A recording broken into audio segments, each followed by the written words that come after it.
talk about some coaches that are probably on the hot seat if they don't get their season turned around or even have a decent finish to the end of the season overall. We're done with week 10 in the NFL. I think when you look at some of the games, how they played out for some teams, you can kind of see like what teams are still bought in to their head coach and what teams are not. Like, I know this is off topic, but the college football season's obviously still going on. The game between Stanford and Florida, Dan Mullen fired their defensive coordinator before the game, right? Did anybody call plays on defense, or did the team just not care anymore? Like, they gave up 56 points to Stanford, or 52, something like that. They gave a lot of points to Stanford, 42 of them in the first half. That's a lot. So sometimes you see teams that like they'll quit on their coaches.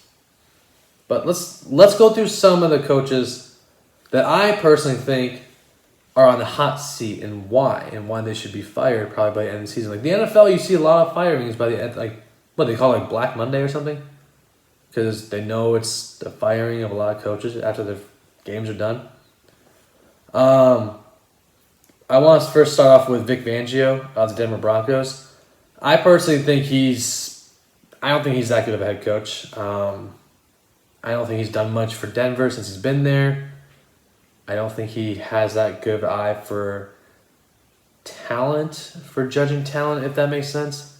I just don't think he's that good of a head coach, personally. I think that he may be just best to be like a defensive-minded coach. I don't know.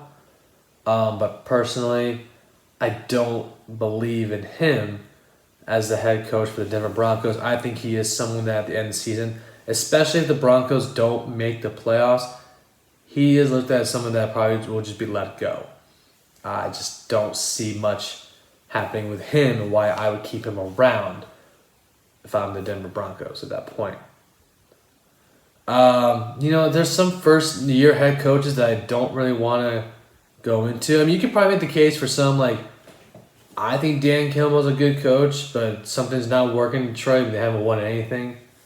But I think it's also a personnel issue. Like, they don't have a good quarterback. Like, Jared Goff just has just played a game where he hasn't lost without Sean McVay, right? He tied, and they went to overtime. They tied.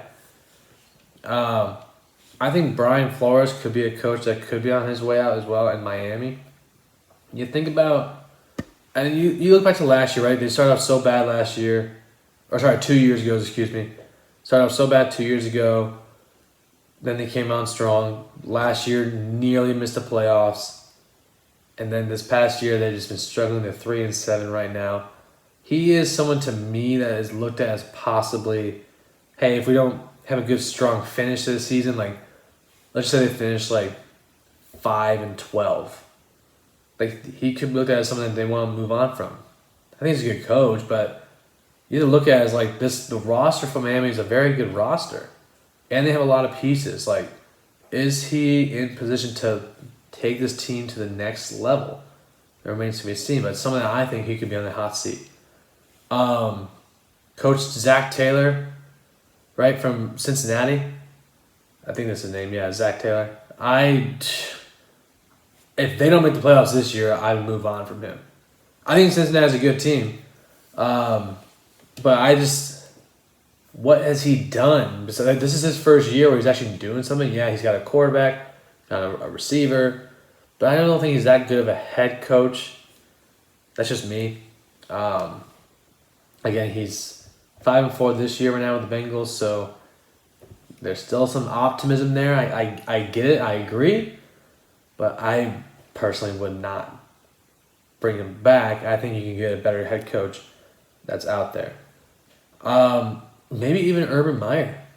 Everything that happened this year, they only have 2 wins right now in the season. Granted, one of them was against the Buffalo Bills, so it's a good win. But what if Urban Meyer, what if they say, listen, man, with everything that happened, it's probably time to maybe just move on for you. Maybe just NFL is just too much for you. I don't think he's a rebuilding guy in the NFL. the thing with college and the NFL, it's like, it's hard to just, you can't just like rebuild and like go recruit a bunch of people with your name and get them to join you. NFL, a lot of it's about market. It's about who you're playing with, how good the team is, money. Like, it's a lot of factors that goes into it. It's not just about recruiting with your name. Like, Urban Meyer, if you're trying to recruit a player to play on your NFL team and sign with your team, what credibility do you have right now? Not much. You have 2 wins. That's your credibility that you have in the NFL. I don't see that as someone that I'd want to have on as my head coach. So I think that he could be someone that could be on the way out as well. Another one too, it's kind of sad but kind of true. Joe Judge for the Giants.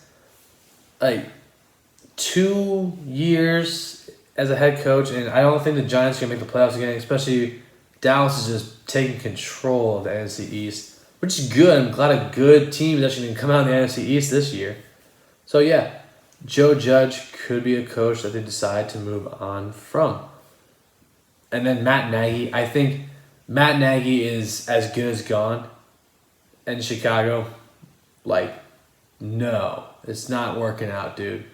Bring in a guy that can utilize Justin Fields. Because you see the flashes from Justin Fields. Like, you've been seeing them lately, especially against Pittsburgh the other day. The flashes that he had against the Steelers. Yes, he's got them. Bring in a coach that can actually utilize that talent. And remember, this dude did take Mitchell Trubisky to the playoffs, so he obviously has some kind of talent as far as a coach. But no, I'm not seeing it in the development of Justin Fields. Okay? Last coach, probably Mike Zimmer from Minnesota. I don't think that's working there. Clearly, it's not working. Let's just be honest. It's not working in Minnesota. Like, it can't tell if it's the players, the roster. Like, the Minnesota is just such a weird team. Like, does anyone else think that? They're just weird. Like, you have a solid quarterback. He's not great, but he's not bad.